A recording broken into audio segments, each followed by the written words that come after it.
The morning sun had barely crested the horizon when Victor Hargrove III stormed into the sleek, modern offices of Silicotech Industries. His Italian leather shoes clicked aggressively against the polished marble floors, echoing his irritation to all who crossed his path. "Where the hell is she?" he barked at his assistant, Samantha, who was frantically tapping away at her tablet. Samantha, a statuesque blonde whose pencil skirt seemed to defy the laws of physics, looked up with practiced innocence. "Who, Mr. Hargrove?" Victor's face, already flushed from his morning racquetball game, turned an even deeper shade of red. "Who? That ancient relic we call an accountant. Gloria, is she really late?" Samantha nodded, her perfectly manicured nails tapping a nervous rhythm on her desk. "Yes, sir. She hasn't called in either." Victor let out a string of expletives that would have made a sailor blush. "I swear if she wasn't so damn good with numbers." "You know?" Samantha interjected, a sly smile playing on her lips. "I have a friend who's looking for work. She's young, tech-savvy, and..." She paused for effect, very eager to please. Victor's anger momentarily gave way to interest. "Is that so? And is this friend of yours presentable?" Samantha's smile widened. "Oh, very much so, Mr. Hargrove. She was a model in college." "Well," Victor mused, stroking his chin, "perhaps it's time we discuss the future of our accounting department. After all, we can't have employees who can't even show up on time, can we?" As if on cue, the elevator doors dinged open, and out stumbled Gloria Peterson, her gray hair escaping its usual tight bun, her sensible shoes scuffed from her frantic rush to work. "I'm so sorry, Mr. Hargrove," she gasped, clutching her worn leather briefcase to her chest. "The bus, there was an accident. I tried to call, but my phone..." Victor held up a hand, silencing her. "Save it, Gloria. We'll discuss this in my office now." As Gloria followed Victor, her shoulders slumped in defeat. Samantha couldn't help but smirk. Change was coming to Silicotech Industries, and she was determined to be on the winning side. Gloria's heart raced as she hurried through the streets of downtown Millbrook, her sensible pumps clacking against the sidewalk in a frantic rhythm. For the first time in her 38-year career at Silicotech Industries, she was late. Not just a few minutes late, but horrifyingly, irrevocably late. As she power-walked, dodging impatient commuters and overzealous joggers, Gloria's mind whirled with excuses and apologies. But deep down, she knew it wouldn't matter. Victor Hargrove III, the CEO of Silicotech and son of the man who had first hired her all those years ago, was not known for his patience or understanding. "Oh, what does it matter anyway?" she muttered to herself, earning a strange look from a passing businessman. "It's not like anyone's waiting for me at home." The thought brought a familiar pang of loneliness to Gloria's chest. At 62, she had dedicated her entire adult life to Silicotech. While her colleagues had gone on to start families, travel the world, and pursue hobbies, Gloria had poured every ounce of her being into balancing books and filing reports. Now, as retirement loomed on the horizon like an approaching storm cloud, Gloria found herself faced with a terrifying question. What would she do when she no longer had Silicotech? She had no husband, no children, not even a cat to keep her company in her small, tidy apartment. Her parents had passed years ago, and she had long since lost touch with what few friends she'd had in her youth. The thought of spending her golden years alone, with nothing but daytime television and crossword puzzles for company, filled her with dread. That's why, despite Victor's increasingly hostile attitude, and the whispers of dinosaur and relic that followed her through the office, Gloria clung to her job like a lifeline. It wasn't just about the paycheck, though God knows her medication didn't pay for itself. It was about having a purpose, a reason to get up each morning and face the world. As the imposing glass and steel structure of Silicotech headquarters came into view, Gloria steeled herself for the confrontation to come. She smoothed her sensible gray skirt, adjusted her cardigan, and took a deep breath. "You can do this, Gloria," she whispered to herself. "Just explain what happened. Mr. Hargrove may be tough, but he's not unreasonable." With one last nervous glance at her watch, now a full hour and 45 minutes late, Gloria pushed through the revolving doors and into the lion's den. The bus stop on Elm Street was barely more than a bench and a faded sign, but to Gloria, it represented freedom. Freedom from the suffocating tension of the office, freedom from Victor's disapproving glare, and most importantly, freedom from the constant fear of losing the only thing that gave her life meaning. As she settled onto the worn wooden bench, Gloria closed her eyes and took a deep breath. The sweet scent of nearby flowering dogwoods mingled with the less pleasant aroma of exhaust fumes, creating a uniquely urban perfume that Gloria had come to associate with home. Her moment of peace was shattered by the sound of rough male voices approaching. Gloria's eyes snapped open, her body tensing instinctively. Two men were walking towards the bus stop, deep in conversation and oblivious to her presence. With a start, Gloria recognized one of them as Pete, her downstairs neighbor. Pete was what her mother would have called a ne'er-do-well, always between jobs, often drunk, and perpetually in trouble with his long-suffering sister, who owned the apartment he lived in. The other man was unfamiliar to Gloria, but something about his shifty eyes and nervous demeanor set her on edge. As they drew closer, snatches of their conversation drifted towards her. "Easy money, I'm telling you," Pete was saying, his voice low and urgent. "The kid gets out of school at noon.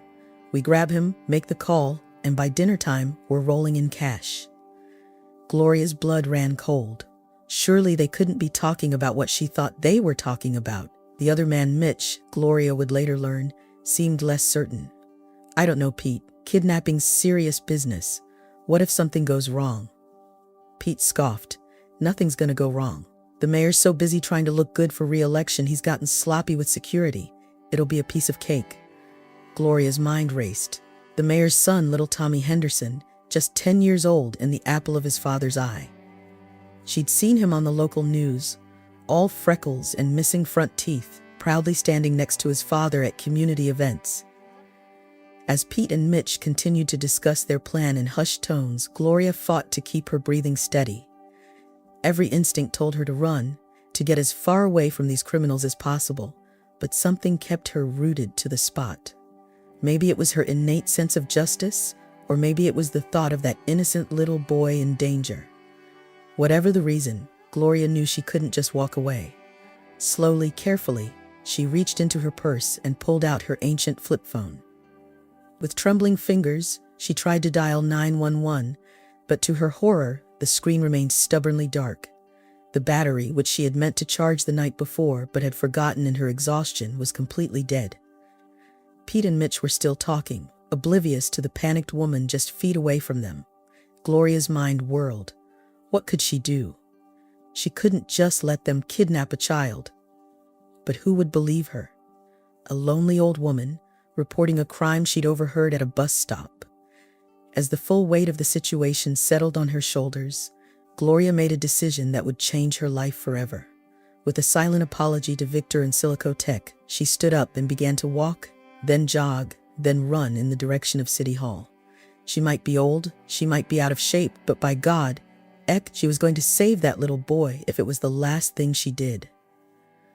Gloria's sensible pumps slapped against the pavement as she ran, her breath coming in ragged gasps. She couldn't remember the last time she'd moved this fast. Probably not since high school gym class, if she was being honest. But the urgency of her mission drove her forward, pushing her body past its usual limits. As she ran, the streets of Millbrook blurred around her. She passed familiar landmarks, Joe's Diner, where she sometimes treated herself to a slice of apple pie on payday, the old movie theater, now converted into a trendy microbrewery, the park where she occasionally sat to feed the pigeons on her lunch break. But today, Gloria had no eyes for these familiar sights. Her gaze was fixed firmly ahead, on the imposing structure of City Hall, looming in the distance. It seemed to grow no closer, no matter how fast she ran. "Come on, Gloria," she wheezed to herself. "You can do this." Think of Tommy, the image of the mayor's son, his gap-toothed grin beaming from countless campaign posters around town, spurred her on. She couldn't let those thugs get their hands on him. She just couldn't. As she approached City Hall, Gloria's heart sank. The building was surrounded by a flurry of activity news vans, protesters waving signs about some local ordinance, and worst of all, a sea of security guards. Panting heavily, she approached the nearest guard, a burly man with a no-nonsense expression. "Please," she gasped. "I need to see the mayor. It's urgent." The guard looked her up and down, taking in her disheveled appearance and wild eyes. "Ma'am, the mayor is very busy. If you'd like to make an appointment. No, Gloria surprised herself with the force of her own voice. You don't understand. His son is in danger. Please, I have to speak to him now. Her outburst attracted the attention of several nearby guards, who began to close in. Gloria felt panic rising in her chest. They didn't believe her. Why would they? She must look like a madwoman, running up to City Hall screaming about danger. But she couldn't give up. Not now. Not when she was so close. Taking a deep breath, Gloria did something she had never done before in her 62 years of life. She caused a scene. Help! She screamed, her voice echoing across the plaza. Someone help! The mayor's son is going to be kidnapped. The reaction was immediate. Heads turned, cameras swiveled, and within moments, Gloria found herself at the center of a maelstrom of activity. Guards grabbed her arms, reporters shouted questions, and somewhere in the chaos, a voice cut through the noise. What's going on here? Gloria looked up to see Mayor Henderson himself, his brow furrowed with concern, standing at the top of the City Hall steps. Mayor Henderson, she called out, straining against the guards who held her. Please, you have to listen to me. Your son is in danger. I overheard 2 men planning to kidnap him. They know his schedule. They know when he gets out of school. Please, you have to believe me. For a moment, the world seemed to hold its breath. Mayor Henderson stared at Gloria, his expression unreadable. Then, to everyone's surprise, he nodded to the guards. Let her go, he commanded. Bring her to my office, now. As Gloria was ushered into City Hall, she sent up a silent prayer of thanks. She had done it. She had gotten the mayor's attention. Now, she just had to make him believe her. The next few hours passed in a blur for Gloria.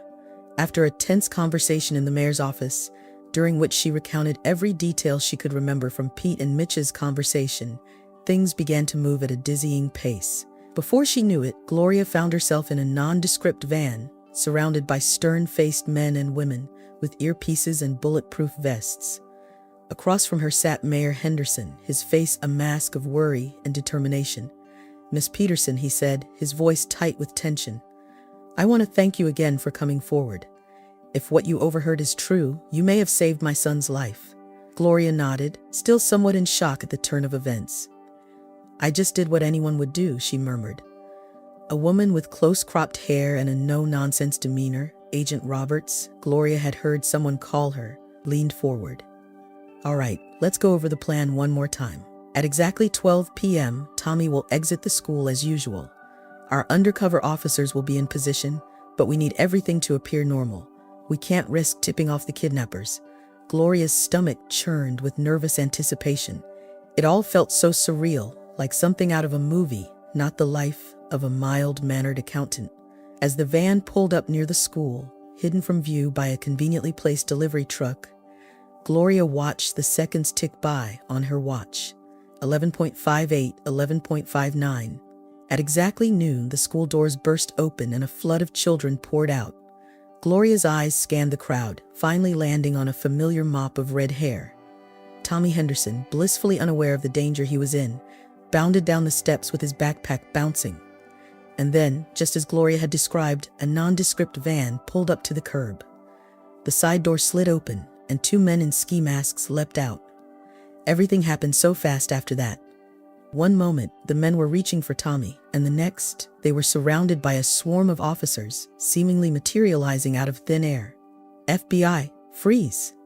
Gloria watched in awe as Pete and Mitch were tackled to the ground, their plan unraveling in spectacular fashion. Tommy, who had been whisked away by an undercover officer at the first sign of trouble, was quickly reunited with his father. As Mayor Henderson embraced his son, his eyes met Gloria's over Tommy's head.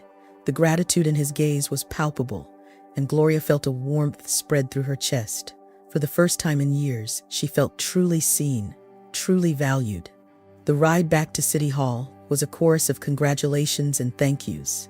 Mayor Henderson couldn't stop shaking Gloria's hand, and even the tough-as-nails Agent Roberts cracked a smile. Miss Peterson, the mayor said as they pulled up to City Hall, I don't know how I can ever repay you for what you've done. If there's anything you need, anything at all, please don't hesitate to ask. Gloria, overwhelmed by the events of the day, could only nod. As she stepped out of the van, she glanced at her watch and felt a jolt of panic. It was well past 12 p.m. Hugh. She had missed half a day of work. "Oh no," she murmured. "Mr. Hargrove is going to fire me for sure this time." Little did Gloria know, her troubles at Silicotech were far from over. But her life was about to change in ways she never could have imagined. Gloria's heart pounded as she stood outside Victor's office, her hand poised to knock. She glanced at her watch. It was 1:45 p.m. She had arrived at work nearly 4 hours late, something unprecedented in her 38-year career at Silicotech. Taking a deep breath, she knocked softly. "Come in," barked Victor's voice from inside. As Gloria entered, Victor was seated behind his massive mahogany desk, his face set in a mask of barely contained fury. He didn't even look up from the papers he was pretending to read. "Sit," he commanded, gesturing to the chair in front of his desk. Gloria lowered herself into the seat, her hands clasped tightly in her lap to hide their trembling. For a long moment, the only sound in the room was the ticking of the ostentatious wall clock, a gift, Gloria knew, from some foreign dignitary or another. Finally, Victor looked up, his steel-gray eyes boring into Gloria. "Do you have any idea," he began, his voice dangerously low, "what your tardiness this morning has cost this company?" Gloria opened her mouth to explain, but Victor held up a hand, silencing her. "I don't want to hear it, Gloria. I've given you chance after chance. I've overlooked your outdated skills, your inability to keep up with new technology, even your increasingly frequent doctor's appointments." He made air quotes around the last words, his tone dripping with sarcasm. "But this is the last straw." "Mr. Hargrove, please," Gloria began, her voice quavering. "If you just let me explain." "Explain what?" Victor exploded, slamming his hand on the desk. "Explain how you left us scrambling this morning when the Anderson Group called for their quarterly figures. How I had to personally step in to smooth things over with the client. Do you have any idea how that made me look?" Gloria felt tears pricking at the corners of her eyes. She wanted to tell him everything about the overheard plot, the mad dash to City Hall, the dramatic rescue of the mayor's son. But something held her back. Maybe it was the realization that Victor wouldn't believe her, or maybe it was the knowledge that even if he did, he wouldn't care. "I'm sorry," she whispered, her head bowed. "It won't happen again." Victor let out a harsh laugh. "You're right about that. Gloria, you're fired. Clean out your desk and be out of the building by noon." The words hit Gloria like a physical blow. Despite having expected them, despite knowing this moment was coming, she felt as though the ground had dropped out from under her. But Mr. Hargrove," she stammered, "I've given 38 years to this company. Your father hired me himself. Surely that counts for something." For a moment, something like regret flashed across Victor's face, but it was gone as quickly as it appeared, replaced by his usual mask of cold indifference. "That was then, Gloria. This is business. We can't afford to be sentimental. Now, if you'll excuse me, I have a company to run." With that, he turned back to his papers, effectively dismissing her. On shaky legs, Gloria rose and made her way to the door. As she reached for the handle, Victor spoke again. "Oh, and Gloria, don't bother asking for a reference. As far as I'm concerned, you don't exist anymore." The words followed her as she stumbled out of the office, past Samantha's smug face, and to her small cubicle. In a daze, she began to pack up her meager belongings. A few framed photos, a potted fern she'd nursed for years, a chipped mug that proclaimed her the world's best accountant. As she worked, the reality of her situation began to sink in. She was unemployed. At her age, with her outdated skills, who would hire her? How would she pay her rent? Her medical bills? By the time she reached the lobby, her arms full of her life's work, the tears were flowing freely. She ignored the curious stares of her now former colleagues, holding her head high as she walked out of Silicotech for the last time. Outside, the sun was high in the sky, oblivious to the darkness that had descended on Gloria's world. She stood on the sidewalk for a long moment, unsure of where to go or what to do next. Finally, clutching her box of belongings like a lifeline, Gloria began the long walk home. With each step, she felt the weight of her uncertain future pressing down on her shoulders. But even in her despair, a small part of her couldn't help but feel a flicker of pride. She may have lost her job, but she had saved a child's life, and that, she decided, was worth more than all the years at Silicotech combined. The days following her dismissal from Silicotech passed in a blur for Gloria. She spent most of her time huddled on her worn sofa, alternating between mindless daytime television and frantic job searches that always ended in disappointment. The few resumes she managed to send out were met with polite rejections or, more often, silence. It was on the fourth day of her unemployment when the knock came. Gloria, still in her bathrobe despite the late afternoon hour, froze at the sound. She wasn't expecting anyone, and in her current state, she wasn't exactly fit for company. The knock came again, more insistent this time. With a sigh, Gloria hauled herself off the couch and shuffled to the door. She opened it a crack, peering out cautiously. Her jaw dropped. Standing in the hallway, looking somewhat out of place in his expensive suit, was Mayor Henderson. "Miss Peterson," he said, a warm smile on his face. "May I come in?" Gloria was suddenly acutely aware of her disheveled appearance and the state of her small apartment, but the mayor didn't seem to notice or care as she ushered him inside. "I'm sorry for dropping by unannounced," Mayor Henderson said, taking a seat at Gloria's tiny kitchen table. "But I wanted to thank you personally for what you did. You see, Tommy hasn't stopped talking about his guardian angel since that day." Gloria felt her cheeks flush with embarrassment. "Oh, I didn't do anything special, really. Anyone would have done the same." The mayor shook his head. "No, Miss Peterson, not anyone would have done what you did. You put yourself at risk to save a child you'd never met. That's not just special, it's extraordinary." He reached into his briefcase and pulled out an envelope. "Which is why I wanted to give you this personally." Gloria took the envelope with trembling hands. Inside was a certificate proclaiming her a hero of Millbrook and a check with more zeros than she had ever seen in her life. I can't accept this," she stammered, trying to hand the check back. Mayor Henderson gently pushed her hand away. "Please, I insist. It's the least we can do." And speaking of doing things, he paused, his expression turning serious. "Miss Peterson, I couldn't help but notice that you haven't been going to work lately. Is everything all right at Silicotech?" The question brought tears to Gloria's eyes. Before she knew it, she found herself pouring out the whole story, her years of dedication, Victor's harsh treatment, and finally, her unceremonious firing. As she spoke, the mayor's expression darkened. When she finished, he was quiet for a long moment, his brow furrowed in thought. "Miss Peterson," he said finally, "how would you like to come work for the city?" Gloria blinked in surprise. "Me? But I'm just an accountant, and not even a very good one, according to Mr. Hargrove." Mayor Henderson scoffed. Victor Hargrove wouldn't know a good employee if they hit him over the head with a balance sheet. "No, Miss Peterson, I've done my research. Your work at Silicotech was exemplary. In fact, I'd go so far as to say that without you, that company wouldn't be half as successful as it is." He leaned forward, his eyes intense. "We need someone like you in the city's finance department, someone with experience, integrity, and a genuine desire to help people. What do you say?" Gloria felt as though she were dreaming. Was this really happening?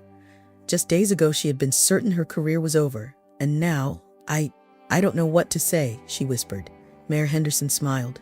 "Say yes, Miss Peterson. Say yes, and let's show Millbrook what a real hero can do." As Gloria nodded, tears of joy streaming down her face, she felt as though a great weight had been lifted from her shoulders. For the first time in years, she felt truly valued, truly seen. Little did she know, her journey was far from over. But with newfound purpose and unexpected allies, Gloria Peterson was ready to face whatever challenges lay ahead. The morning sun streamed through the windows of City Hall, casting a warm glow over Gloria's new office. She sat at her desk, marveling at the sleek computer and neatly organized files before her. It had been 3 months since Mayor Henderson had offered her the position of head of finance, and Gloria still couldn't quite believe it was real. A knock at the door interrupted her reverie. "Come in," she called, straightening her new blazer, a gift from Tommy, who had insisted on taking her shopping for proper boss lady clothes. Mayor Henderson entered, a broad smile on his face, and a newspaper tucked under his arm. "Good morning, Gloria. Have you seen today's headlines?" Gloria shook her head, and the mayor laid the paper on her desk with a flourish. The front page screamed in bold letters, "Silicotech CEO arrested in massive fraud scheme."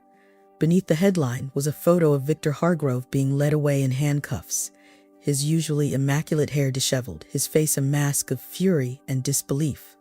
I don't understand, Gloria stammered, her eyes wide as she scanned the article. Mayor Henderson's smile turned grim. It seems Mr. Hargrove has been cooking the books for years. Embezzlement, tax evasion, you name it. And guess who was instrumental in uncovering the whole thing? He pointed to a paragraph near the bottom of the article. Gloria read it aloud, her voice shaking slightly. Sources close to the investigation credit much of the discovery to the meticulous record-keeping of a former Silico Tech employee whose identity remains confidential. This whistleblower's detailed documentation provided the crucial evidence needed to bring charges against Hargrove and his accomplices. Gloria looked up at the mayor, her eyes filling with tears. You didn't? He held up his hands. I simply pointed the authorities in the right direction. Your work spoke for itself, Gloria. All those little discrepancies you noticed over the years, all those times you tried to bring it to Victor's attention only to be brushed off, it all added up. Gloria sank back in her chair, overwhelmed. She thought of all the times Victor had belittled her, all the snide comments from Samantha, all the sleepless nights she'd spent worrying about losing her job. And now, what happens now? She asked softly. Mayor Henderson's expression softened. Now, Gloria, you continue doing what you do best, keeping this city's finances in order and making sure every penny is accounted for. And maybe, he added with a wink, you take a moment to enjoy a little well-deserved schadenfreude. As the mayor left, Gloria turned to look out her window. From her office on the 3rd floor, she had a perfect view of the city she now served. She thought of Tommy, who still insisted on weekly visits to his guardian angel. She thought of her new colleagues, who valued her experience and sought out her advice. And yes, if she was being honest, she thought of Victor Hargrove, who was probably sitting in a jail cell right now, wondering where it all went wrong. A small, satisfied smile played on Gloria's lips. She had lost so much, but in the end, she had gained something far more valuable: respect, purpose, and a family of sorts in the most unexpected of places.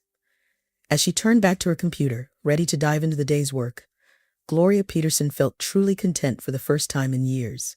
She may not have set out to be a hero, but life, it seemed, had other plans, and she was more than ready for whatever adventure came next.